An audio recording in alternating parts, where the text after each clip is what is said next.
Let us pray in the name of the Father, and of the Son, and of the Holy Spirit. Amen.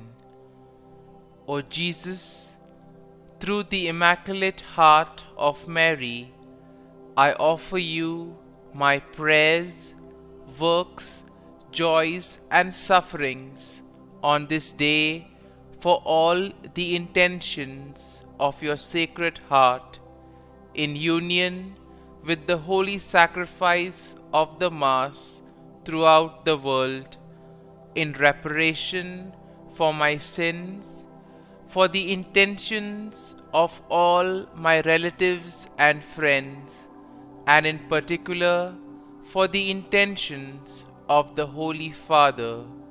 Amen. Let us together pray for the intentions of the Holy Father for the month of July, for a Eucharistic life. We pray that Catholics may place the celebration of the Eucharist at the heart of their lives, transforming human relationships in a very deep way and opening to the encounter with God and all their brothers and sisters. Our Father, who art in heaven, hallowed be thy name. Thy kingdom come, thy will be done, on earth as it is in heaven. Give us this day our daily bread, and forgive us our trespasses, as we forgive those who trespass against us. And lead us not into temptation, but deliver us from evil. Amen. Hail Mary, full of grace, the Lord is with you. Blessed are you amongst women, and blessed is the fruit of thy womb, Jesus. Holy Mary, Mother of God, pray for us sinners, now and at the hour of our death. Amen. Glory be to the Father, and to the Son, and to the Holy Spirit, as it was in the beginning, is now, and ever shall be, world without end. Amen. My dear friends, the Word of God welcomes us this morning. And as we begin this day with the Lord, we ask Him to help us in all our endeavors. As we begin this day in His presence, we ask Him to bless us so that every step, every activity may radiate His presence, His joy, and His love to the world. And therefore we see that sometimes in life we do not acknowledge or we do not thank the Lord sufficiently for all the graces that we have received. If you take a look at our lives, we see that we may have received plenty of graces, but we very rarely thank the Lord for them. And therefore it would be adequate for us to begin today's day by thanking the Lord, thanking Him for all the little things, for all the graces that He has given in our lives. These things which may seem little go a long way in His plan for us. Everything that happens because He wills it and because He has it planned in our lives. And therefore we begin by thanking the Lord for the gift of life. Lord, we thank you for the various talents, abilities that you have given us. We thank you for making us different, unique. Lord, we also thank you for the gift of this day, a day that will help us to make a difference not only in our lives but also in the lives of others. A day which may help us to complete something that was left incomplete or to do something in a different manner. Lord, we also want to thank you for the gift of our family members, friends, relatives, near and dear ones, and all those who play a very important role in our lives. All these individuals have indeed helped us in various ways. They have molded us and made us who we are. And therefore, Lord, we ask you that you shower your abundant blessings on them, and help them in all their endeavors. Lord, we also thank you for all the opportunities that you have given us, opportunities to make a difference in the lives of others, or opportunities in order to showcase your gifts and thus help for the common good. Lord, we also thank you for the experiences that you have given us. There may be many experiences which are very happy, joyful experiences which we always want to treasure. But there also may be those experiences which may have been tough, difficult. Nonetheless, these have been learning experiences because these experiences have helped us learn a lot in life. And therefore, Lord, we thank you for giving us these experiences, for helping us become stronger individuals. And Lord, as we offer you this day, we ask you that you may give us all the graces that are necessary so that we may understand your plan in our lives and that we may be able to put into practice all the teachings, all the values that you have taught us. And now, my dear friends, let us reflect and meditate on Psalm 56. Now, as usual, we shall take a look at an overview of the psalm and then we shall go into the details of the psalm. Now, we see that Psalm 56 generally is a psalm of lament that is attributed to David, and it is believed to have been written during a time when David was in distress and he was facing opposition from his enemies. Now, the psalm can be divided into three main sections. The first basically includes a plea for God's mercy and protection, and this is a theme that we will find in verses 1 to 4. Then as we move to verses 5 to 7, we see that there is a kind of a description of the actions and the intentions of David's enemies. And finally, in verses 8 to 13, we see a declaration of trust and praise in God.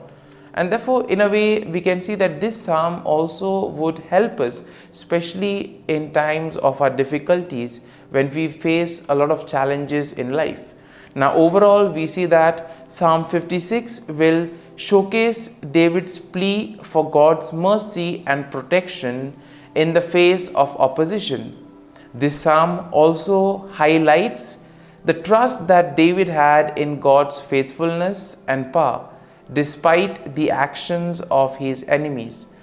Now, the psalm also encourages us to trust in God's deliverance, and also it emphasizes the importance of praising and honoring God. This psalm, in a very particular manner, serves as a reminder that even in difficult moments, even in times of distress, God is a reliable source of refuge and strength. And having seen the overview of the psalm, let us go into the first section, that is verses 1 to 4. And here we see that in this first section of the psalm, David pleads for God's mercy and protection. We see that David acknowledges his vulnerability and he expresses his trust in God to deliver him. Now, in verses 1 to 2, David asks God to be merciful to him and to take note of his distress. And therefore, when we are also faced with problems in life, we can always turn to the Lord, who is ever willing to help us. In verses 3 to 4, we see that David describes his enemies and their actions. And here we see that he acknowledges that they are constantly opposing him and causing him a lot of trouble. However, we see that David also affirms his trust in God and declares that he will not be afraid. Now, when we move to the second section of the psalm, we see that this section will plainly focus on the actions and the intentions of David's enemies. Now, David describes their malicious intentions and their attempts to harm him. And therefore, in verses 5 to 6, we see that he highlights their twisted words and schemes. He portrays their schemes and actions as an attempt to trap him and to bring him down. But despite the enemy's schemes, despite the efforts of the enemies, we see that David remains resolute and expresses confidence that God will ultimately hold them accountable. And therefore, in our lives too, we may find ourselves in situations where we feel that nothing is happening. And it is in these moments where we actually need to place our faith and trust in the Lord. And therefore, David in this psalm gives us a perfect example of that. Now, the third section of this psalm shifts to a declaration of trust and praise in God. Now, here we see that David will express his faith in God's promises and he declares his unwavering trust in him. Now, in verses 8 to 9, we see that David affirms his belief that God is aware of his suffering and that he collects his tears. David also asserts his confidence that God is on his side and ultimately God will deliver him from his enemies. And therefore, as we read verses 10 to 11 of the psalm, we see that David declares his trust in God's word and his power, and therefore stating that he will not fear what mere mortals may do to him. He recognizes that his deliverance is ultimately in the hands of God. And therefore we see that the psalm will conclude in verses 12 to 13, where David expresses his gratitude and he vows to fulfill to God what he has promised. And therefore he acknowledges that God has rescued him from death and therefore God has preserved his life, and he commits to praising God and walking in his presence. My dear friends, as we have reflected on the psalm, let us now close our eyes at this morning hour and let us thank the Lord. Let us praise the Lord. Let us glorify the Lord. Loving Father, you have given us this time in the morning. You have been gracious to us. You have given us your Son, our Lord Jesus Christ, who has cleansed us from our sins. He has taken away all our sins and he has given us new life. Lord, as you have given us the Holy Spirit, we ask you, Lord, to bless us and to protect us.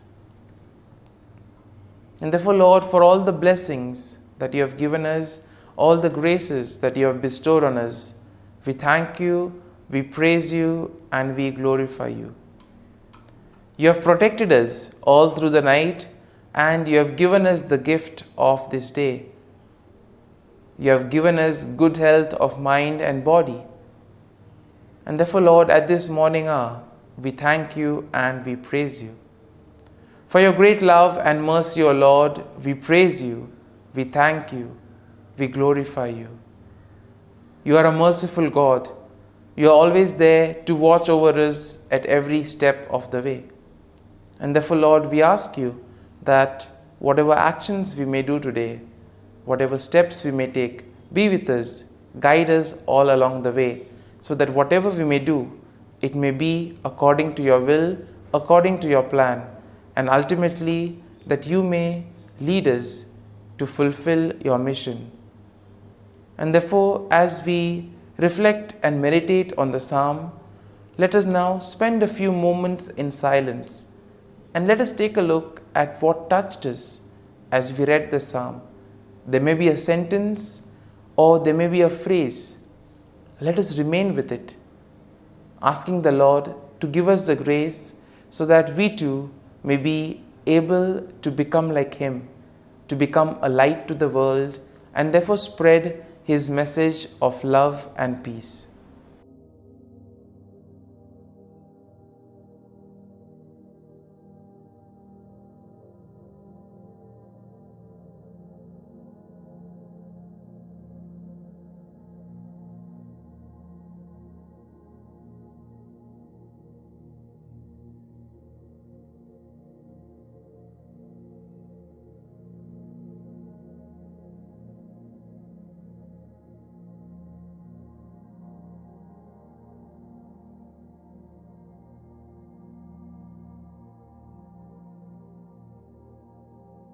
Prayer to Saint Michael the Archangel for protection. Saint Michael the Archangel, defend us in battle.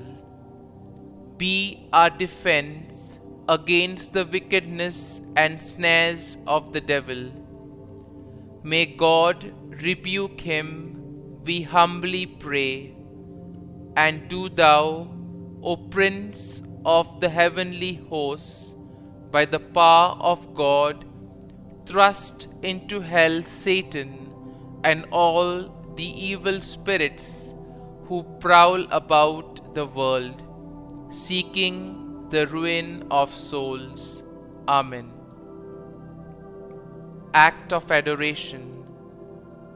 O Sacrament most holy, O Sacrament divine, all praise and all thanksgiving be every moment thine. Saint Gertrude Prayer for souls in purgatory. Eternal Father, I offer Thee the most precious blood of Thy divine Son, Jesus, in union with the masses said throughout the world today, for all the holy souls in purgatory, for sinners everywhere, for sinners in the universal church, those in my own home and within my family. Amen. May the divine assistance remain always with us, and may the souls of the faithful departed through the mercy of God rest in peace. Amen. Glory be to the Father, and to the Son, and to the Holy Spirit, as it was in the beginning, is now, and ever shall be, world without end. Amen.